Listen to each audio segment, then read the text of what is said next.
Hey, Matt here. Killer Kyle. Welcome to Fury.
Hey, Matt here, and this is Killer Kyle, and welcome to another episode of Wheels of Fury. And today we're going to look back at another AWA classic, I guess. 1985's Wrestling for the Cure. Yes. And what a good show this was. You know, it reminded me of the days when I was little and I was watching WWF. It wasn't really that kind of production. It kind of, because I guess it was a charity event, it was more kid-friendly, no bad language or anything like that, but it was actually still a very good show. Yeah, during the 80s, there wasn't a whole lot of gimmicks. There wasn't a whole lot of, like you said, bad language or swearing. Or blood. Well, Blood, kinda, yeah. occasionally. And, like, I mean, very rarely would you ever see, like, a steel cage match or a, like, no disqualification match or whatever. But back in the 80s, things were a little more refined, you could say, Yeah. than as we got later into the 90s and then into later the 80s into the 90s. You saw more of like gimmicks and the more violent matches, I guess you could say. And then they would start with like, you know, saying ass or bitch or hell or Yeah, there's not even that on this show. sexual jokes and stuff like that. Yeah. The thing about AWA too is that you have these wrestlers from WWF. Like Hogan was there. You have Andre, Yeah. Sergeant Slaughter, Bob Backlund, you know, a bunch of other guys that eventually made their way to WWF. Right. Like Gene Oberlin Yeah. and Bobby Heenan, you know. Just an amazing program. But Yes. you had guys like Nick Bockwinkel and Matt Dalfashon, well, the Vachon brothers, Killer Kowalski, Gene Kaninsky, Yes. you know, there's the Crusher, a lot of very interesting wrestlers. Yeah, you could say they had gimmicks of their own, but I think, this was a good time for professional wrestling. I mean, this was the 80s. Back in the 70s, this was a really good promotion, Oh yeah, I absolutely. guess. But as it leads to the 80s, because remember the last AWA was 89. Yeah. So, I mean, yeah, I was about there, I think. But, yeah, As far as gimmicks are concerned, back in the 80s, Right. they were a lot more real life, if you will, in the sense that, like, you know, with this particular AWA event, you had Sergeant Slaughter against Boris Zukov, which is kind of like America versus Russia. Yeah, see, back in those days, you had America versus Russia or America versus Iraq. Whatever war they were going through in real life, they were doing, like, in the wrestling business. Yeah. I mean, hell, they even tried to do that with Muhammad Hassan. Well, that backfired. Yeah, that backfired badly. So, I mean, back then it was the right thing to do. But it was also a different time. Mm-hmm. And I think that's a bullshit excuse, but it's true. It was a different time, and they got away with a lot more. Yeah. So, Then when you got into the 90s, that's when you got into more the outlandish gimmicks. Like, some of them were based off of, like, real life jobs, but a lot of them were just way over the top. I mean, Mantar. yeah, Mantar, Tugboat, the Legion of Doom. Well, we'll see those guys in a minute, but Yeah. yeah, Repo Man, a lot of those gimmicks in WWF. And then you look in WCW, you got Big Van Vader and Johnny B. Bad and Max Payne, yeah, Max Payne. Van Hammer. Missing Link. Oh, Joey Robertson. Yeah. Yeah. Yeah, I mean, this was a good time to be a wrestling fan. Oh, yeah, absolutely. I mean, when you look at people that were our age back then, they probably had things to bitch about the wrestling company as we do now with the wrestling companies as they are today. Although we don't really bitch that much, No. so And as far as our age back then, dude, you gotta realize you were probably at least a year old at this point. no, that was no. What I mean was people that were 35 and 30 Oh, in yeah. 1985. Sure. Yes, I was a year old. Year didn't exist, so. Yeah, I wasn't even thought of back then. But But yeah, I'm sure people that were in their 30s back, well, people that were around in the mid 80s didn't have too much to complain about the wrestling business yeah, back then as they do, well, nowadays at least. yeah. I mean, back then it was more or less kayfabe. You know, Oh, yeah. Nowadays it's you get to watch the wrestlers as regular. Well, there's no easier way to put this. Regular people, Yeah. everyday people. And you get to see their personal life and Yeah. them out of character, and it's almost like that's a shame because it's been taken away. An 8-year-old probably won't know because they don't watch the WWE network, but maybe they do. I don't know. Yeah. But then again, back in the late 80s or early 90s, you had like wrestlers playing games and Oktoberfest and Yeah.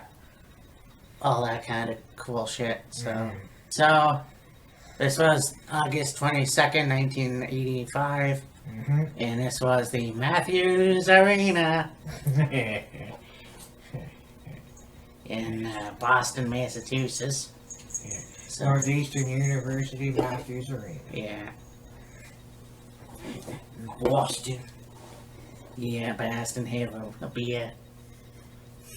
And anyways, so first match we have Bob Backlund versus Larry Zbyszko, Yes. and this was interesting. And so Bob Backlund was the one who dominated the match. This was really good, both are really talented in the ring. Unfortunately, and I still don't know how this happened, but Zbyszko got thrown out and it ended in disqualification. Yeah, exactly. And Backlund won. Right. I have no idea. But Well, I believe back at this point in time, before they changed it, there was a rule that if you threw your opponent over the top rope intentionally, you got disqualified. wow. Shit. And I complain about the EW referees. Nah, whatever. I mean, Yes, they know it's a stupid rule, but that's the rule they had back then. yeah, you know, when you think Bob Backlund is kind of a submission guy, you would think he would throw on a chicken wing. I don't know what his moves were like. Well, this is long before Yeah. Backlund was using the chicken wing. Right. Yeah. His big finisher was the atomic knee drop. Oh, yeah, that's right. That's right, too. Which he did use, by the way. Yes. So, then we go on to the Road Warriors versus, The Long Riders for Yeah. the AWA World Tag Team Championships. yes. Now, the Long Riders comprised of Wild Bill Irwin and his brother Haas Irwin. I don't remember his first name. Yeah. Well, Bill wrestled in Mid-South Wrestling, Yeah. and with I believe he also wrestled in Dallas yes, for, I don't think it was World Class, I think it was USWA at that Yeah. point. that's right. Then, of course, you got the Road Warriors, and Hawk and Animal. yeah, they started the match. And their manager, of course, Precious Paul Ellering. This match was a hard-hitting match, though. These four individuals beat the shit out of each other, Oh yeah, absolutely. you know, and And that's just the style the Road Warriors had. Yes, the Long Raiders were very physical themselves, but the Road Warriors, for years, were just get in the ring, kick the living shit out of you, win, and leave. yeah. And, I mean, I've seen a lot of Wild Bill's matches in Mid-South, and, what was it, Mid-Atlantic? Whatever the fuck, I don't care. One of the other. His matches were pretty cool, you know. Yeah. And obviously, the Road Warriors were one of the best tag teams in professional wrestling. Oh, absolutely. So, they won the match. And, yeah. Here's a question for you. See if you know the answer to it. Do you know what song the Road Warriors used as their Yes. entrance theme at this point in time? Black Sabbath, Iron Man. Exactly. And I thought, holy shit, dude. Because I didn't think that song really fit them. Otherwise, I mean, they would have picked any other. Oh, I mean, they could have picked any song in Yeah. the world to use. I just think they went with that particular song because it kind of went with the look, the face paint, the shoulder pads, them being these big, Yeah. burly, strong dudes. I mean, maybe not necessarily fit their persona as these, aggressive, in your face, Yeah. hard hitting bruisers, Yeah. but I mean, for this period, that seemed to be I'm sure, a fairly popular song. Oh, I know. I mean, if I were to go with Sabbath for the Road Warriors, I would have much preferred Electric Funeral rather than Iron Man. It's just different. It's still the same music, Yeah. but Iron Man's kind of a slower song. Whereas Electric Funeral is a little bit upper tempo in a way.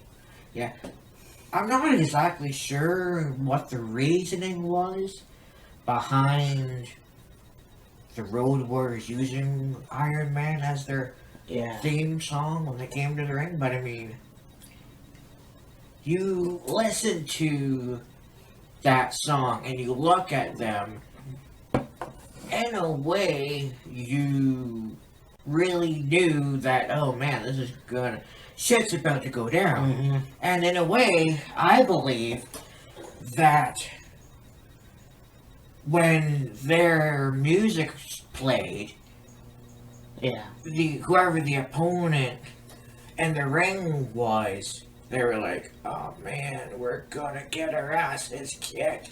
We're gonna get brutalized. Yeah, let me put it to you this way. If you're wrestling the Road Warriors, you're shaking in your boots. Oh yeah. Just as soon as you see them, like, coming down the aisle. Oh yeah, you see these two big, strong dudes, 275, 290 pounds, built like a brick shit house, the crazy hairdos, Yeah. the face paint, the shoulder pads with the spikes. You knew hell was coming. Yeah. That's just like the Four Horsemen. Oh, God, yeah. You were against them on the format for matches, and you know, as soon as you hear the music, the horse sound, and then the Yeah. you're like, oh boy, here we go. Yeah, it's about the. Yeah, basically. Yeah. You pray to God they don't kill you. Anyways, yeah, so as much as the Long Riders really fought back and, you know, were hard hitting in this match, the Road Warriors attained the titles. Yeah. And now we have the AWA World Light Heavyweight Championship. We have Mr. Electricity, Steve Regal, Yeah.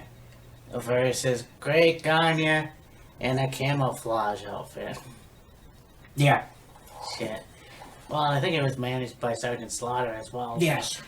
He was kind of going for that. It was a pretty good look, but I don't know. I just couldn't imagine Great Gagne carrying that. Yeah. Greg Gagne being the man in camo and like trying to follow in like the Marine Corps look, if you will. I was actually really surprised that Steve Regal was in this match. I'll have to watch that one again because Well, I don't think it's the Steve Regal you're thinking of. oh, Yeah, I don't think it was oh, William Regal. all right. Well, I'm gonna have to look that again. I don't know who trademarked that. Yeah, I don't even know. Yeah.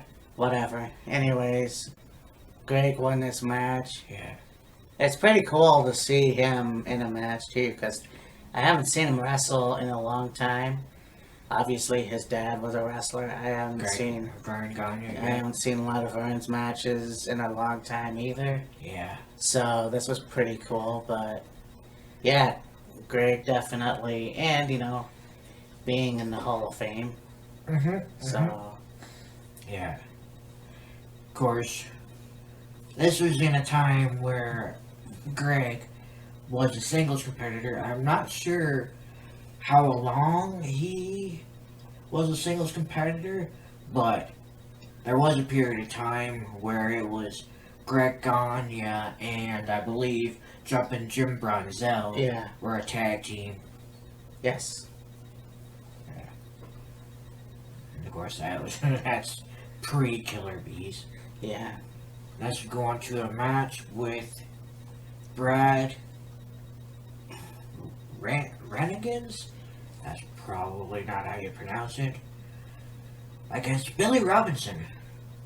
It's a yes, very well-known English wrestler, and yeah. a lot of people came from under his tutelage at the Snake Pit. Yeah, I don't remember watching him as a kid.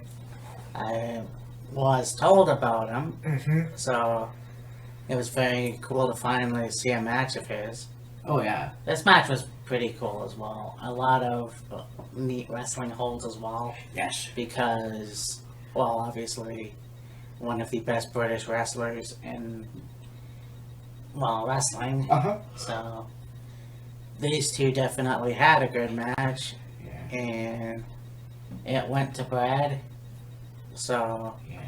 again, I have to see a lot more of Billy Robinson matches, but Oh yeah. from what I've heard, this guy was one of the best in England. So The one thing I remember about this match, though, well, okay, two things. First of all, this may be the only time, or maybe one of the only times, that there was a match won with a backslide.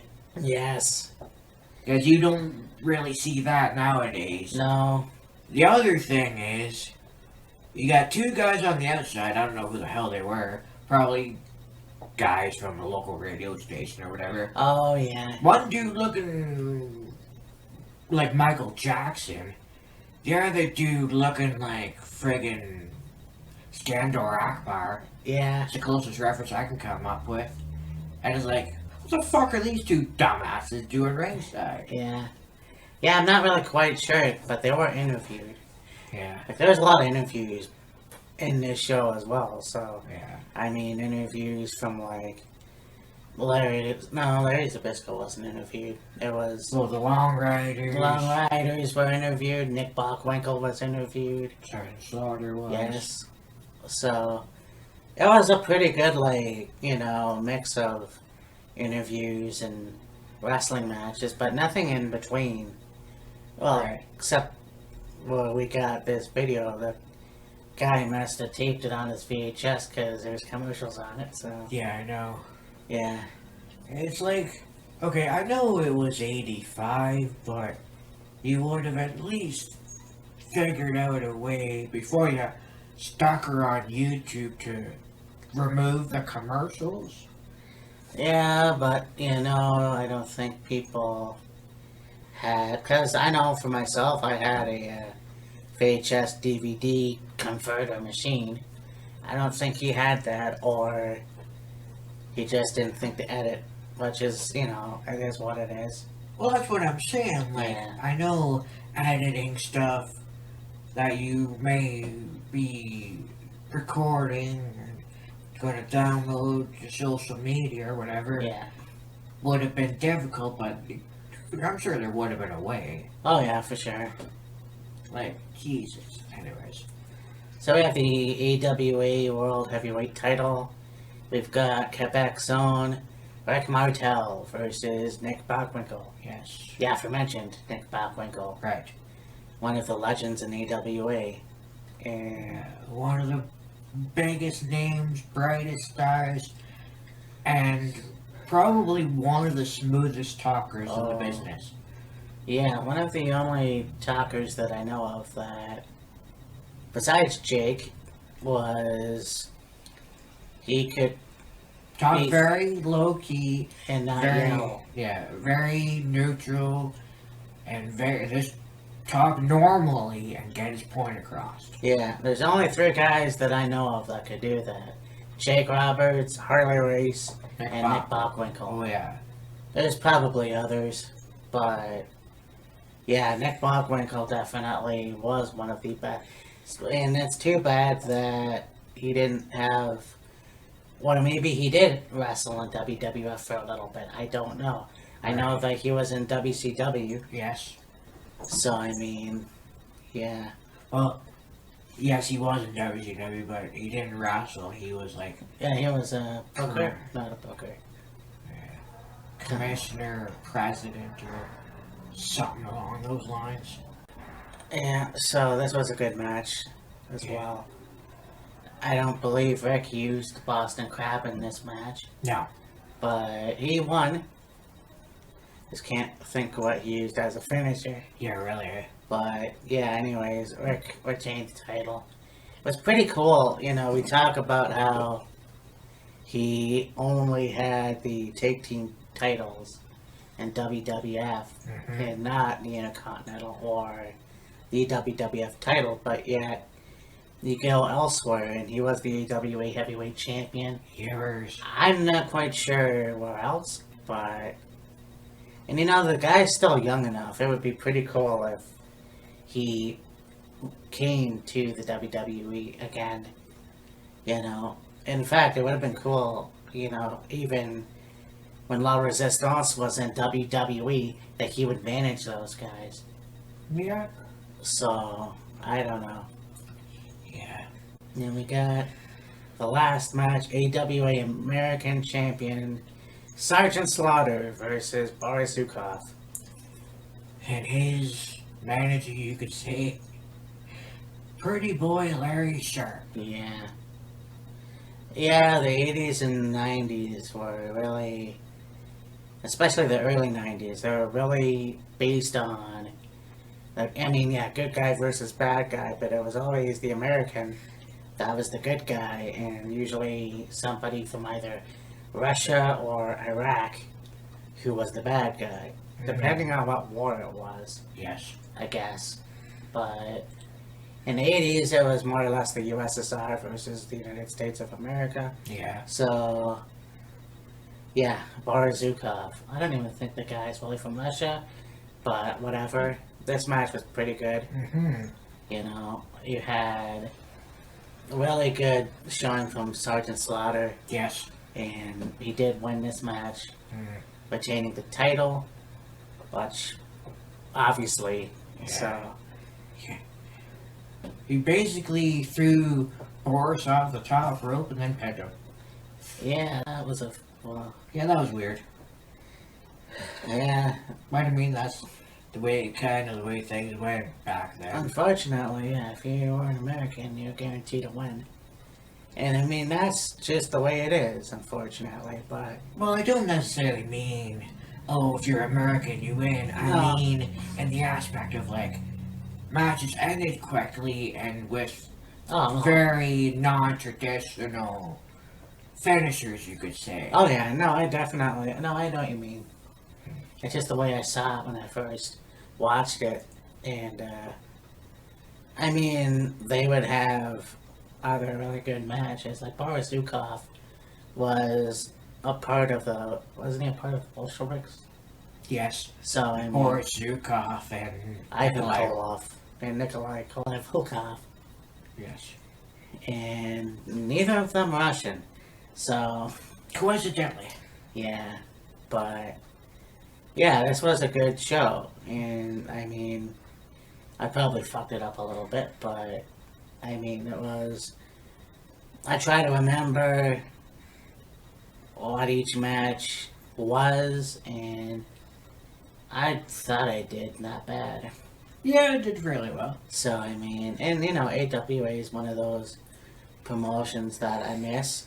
Like I said, when I was in high school, I tried to watch that because I knew somebody that talked a lot about it, and I did see some of it, and I think it was ESPN or something. Mm. I have no idea. So I knew the wrestlers, but I didn't see too many matches. But now that we've done 2 AWA pay-per-views, it's pretty cool to go back and watch it Oh, yeah. and see if I could find more. And judging by this guy's website, and I'll obviously post a link there. Yeah. Subscribe to him and whatever.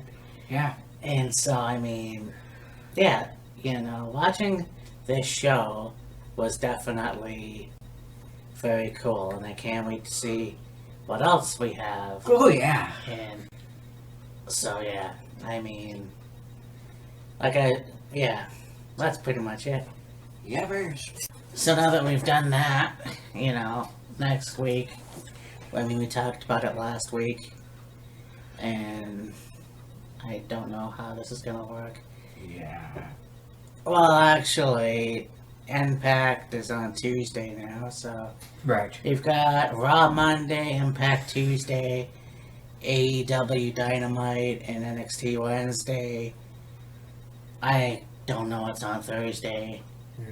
NXT UK is on Thursday on Mm, the WWE Network, Thursday afternoons. I don't think we covered that, though. Nah. I haven't watched, like I said, I've not kept up probably that much Yeah. with NXT UK, but then of course you've got Friday Night SmackDown, which we watch. Well, we're gonna watch later on. Yeah, Friday Night SmackDown, Impact, and I think also Smash is on it. And, Right. and Smash, yeah. Yeah, so this is gonna be... And this week in wrestling, yeah, pray for us. Yeah. Yeah. I mean, maybe. Yeah, that's all I can say. So after that, I'm not sure what else you want to do. Well, after that, we're going to be into December, and yeah. Yeah. Okay. To think, another year is almost up already. Fuck. So there's nothing going on then. Well, there's DLC. Huh. Yeah, so that's a little ways away then. Yeah. Alright, so next week we'll do This Week in Wrestling. And, pray for us. Yeah. I mean, we'll do our best because there's different times for the shows. Yeah. So we won't be rushing. Right. But after that, let's do December to December. Okay.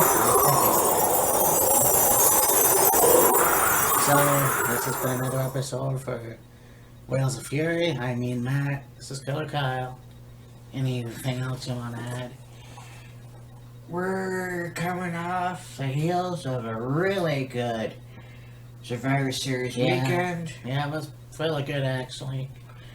I was really impressed, and, we did a video. Well, I did a prediction video, but it tied into mostly a reaction video. Yeah. And I tried to edit it, make it lighter. I mean, you won't see us that much, but I wanted to make it lighter. I fucked it up somehow. I had to redo it, so it's not as light as the other one was. Yeah. But we got our point across. Yeah, coming off a really good Survivor Series weekend. I'm interested in finding out what the fallout is going to be, not only on NXT, but on SmackDown tonight. And yeah. Yeah. Going to be very interesting. Very cool. So we will talk to you next week. And that's pretty good. Deuces. Arrivederci. Auf Wiedersehen.